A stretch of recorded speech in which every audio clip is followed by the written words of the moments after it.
Started, perhaps just with the meeting etiquette for today. I would kindly ask your permission to record the meeting for the purpose of minute taking and accurate representation of what is said.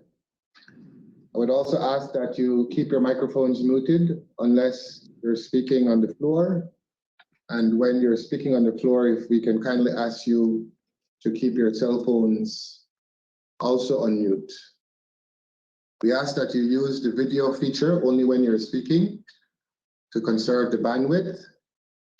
We also ask that you use the chat feature to ask questions or share resources if needed.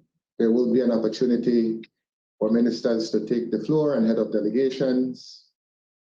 And for administrative purposes, we're kindly asking ministers or their designate to register their attendance in the chat. At the end of the first section of the agenda, we will also ask participants to turn on their cameras for us to take a screenshot for visibility purposes. So thank you very much. Vice President, Honorable Mr. Bharat Jakdeo, the Office of the President of Guyana. Honorable Minister Joseph, Minister of Health and Wellness and the Environment from Antigua and Barbuda. Honorable Basil McIntosh, Minister of State for the Environment of the Bahamas.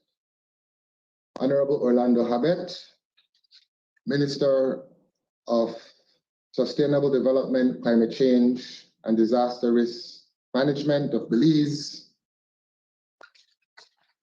Honorable Eric Evelyn, Minister in the Ministry of Environment and Cooperatives for St. Kitts and Nevis.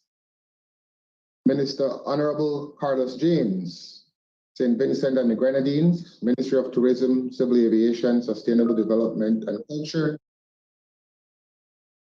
Honorable Silvano Zhang Ahin, Minister of Spatial Planning and Environment of Suriname.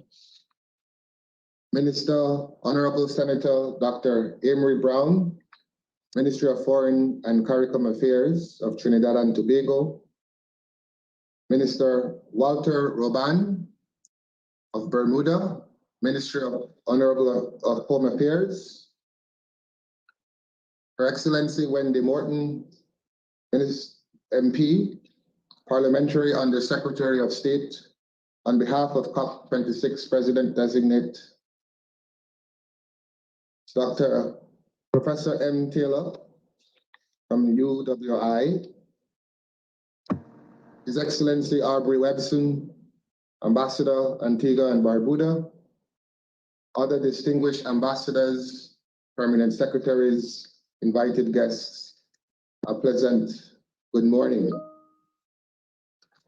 I have the pleasure to serve as the moderator for the final pre-COP26 ministerial meeting before our delegations depart for Glasgow for what we all hope will be a consequential COP, a COP of ambition, a COP of action, and a COP that will yield results that are in line with the Paris Agreement and that will redound to protecting the most vulnerable from the ravages of climate change. The 5 Cs, in close collaboration with the Caricom Secretariat and with stellar and expert guidance from our negotiators, has been coordinating Caricom's COP26 positions and key agenda items. Today's ministerial meeting was preceded by 2 regional preparatory workshops for Caricom negotiators and ministers in July, and a workshop specifically on Article 6 in August.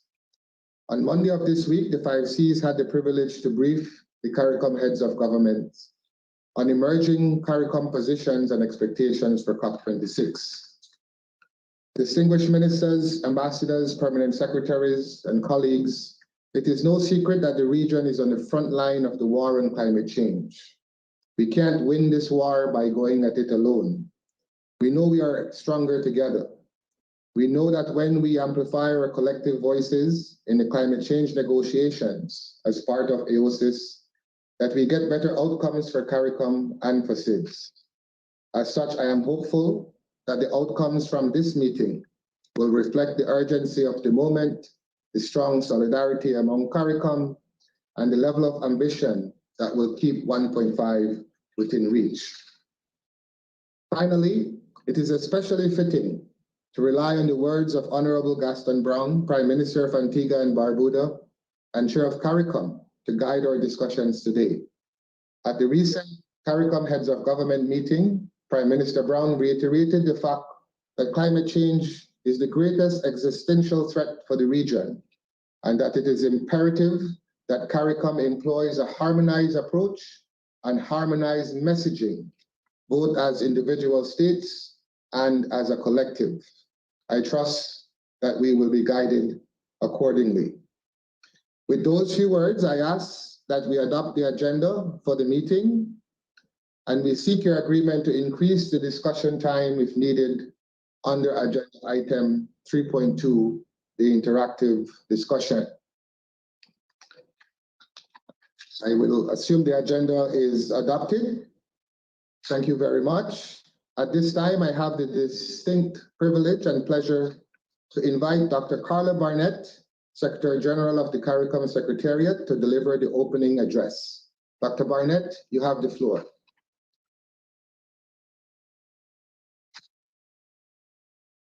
Thank you very much, Dr. Young. It is my pleasure to say a few words on this very important occasion.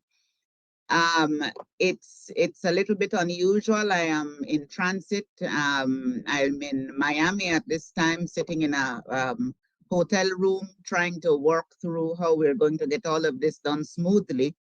But we will do our best, and therefore I just want to start by saying it's a pleasure for me to be here.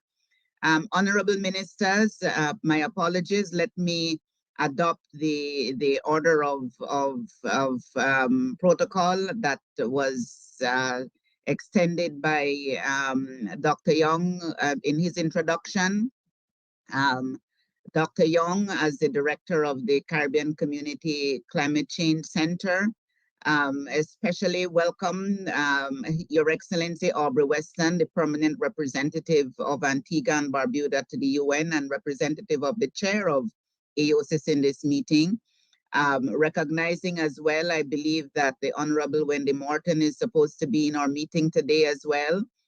Representatives of regional institutions, representatives of all organizations and countries here. As the region makes its final push to consolidate its common positions and priorities for COP26, today's meeting marks the culmination of several months of preparation by our community.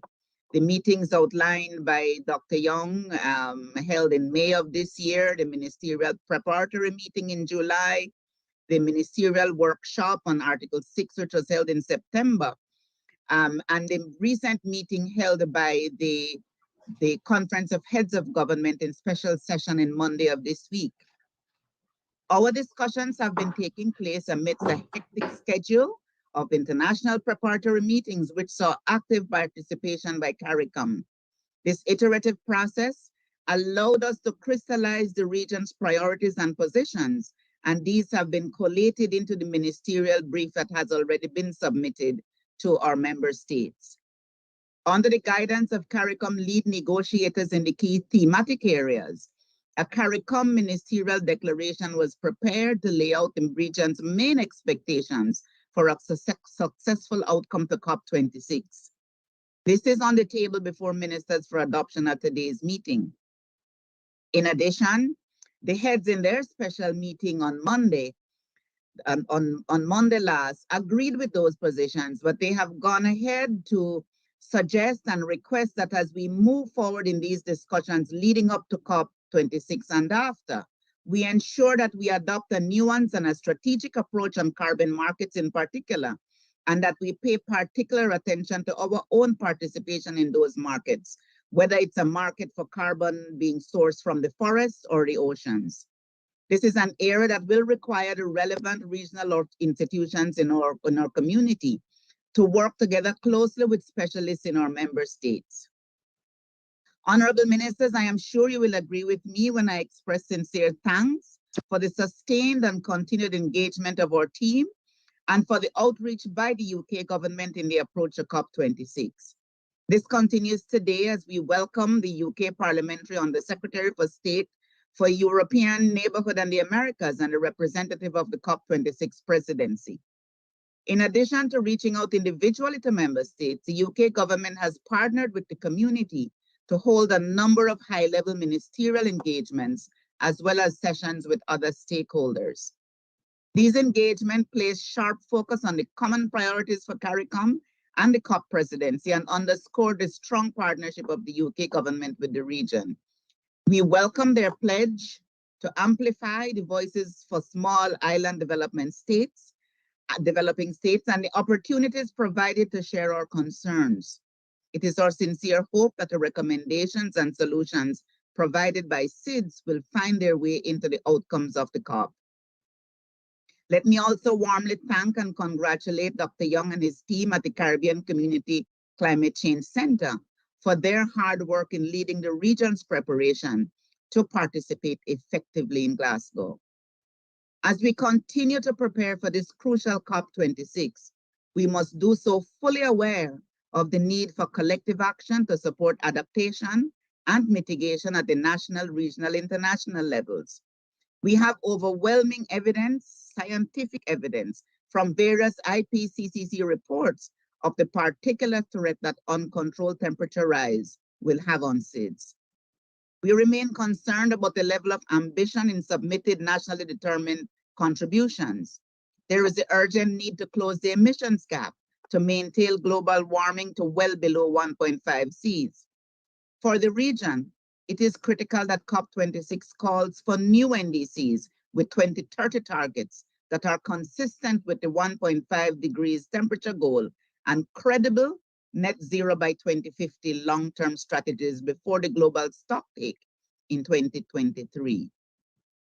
The region recognizes that to enable the highest possible ambition so as to maintain global warming to well below 1.5 degrees centigrade and to keep all Paris goals within reach, parties must complete the Paris rulebook that strengthens accountability, enables ambition, and preserves key principles of transparency and environmental integrity.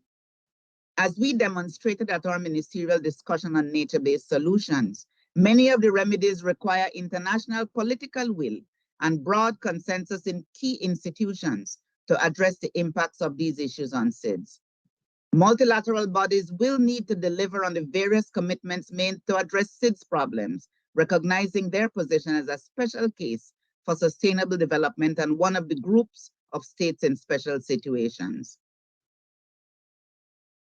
Mr. Moderator, COP26 is not an end in itself. Even if we are successful in getting what we asked for, especially as it relates to financing for adaptation and loss and damage, and agreement on increasing contributions to the Green Climate Fund, we have to put ourselves in a position to capitalize on any successes. I therefore invite you to look at today's meeting not as the end of the preparation for COP26, but rather as a renewal of commitment for ongoing regional efforts to harness our capabilities, our capacities, leverage our collective strengths, and most importantly, to take participatory and coordinated approaches to tackling the impacts of global climate change that is so detrimental to our region. I therefore look forward to today's deliberations and wish us all a very successful meeting. Thank you very much.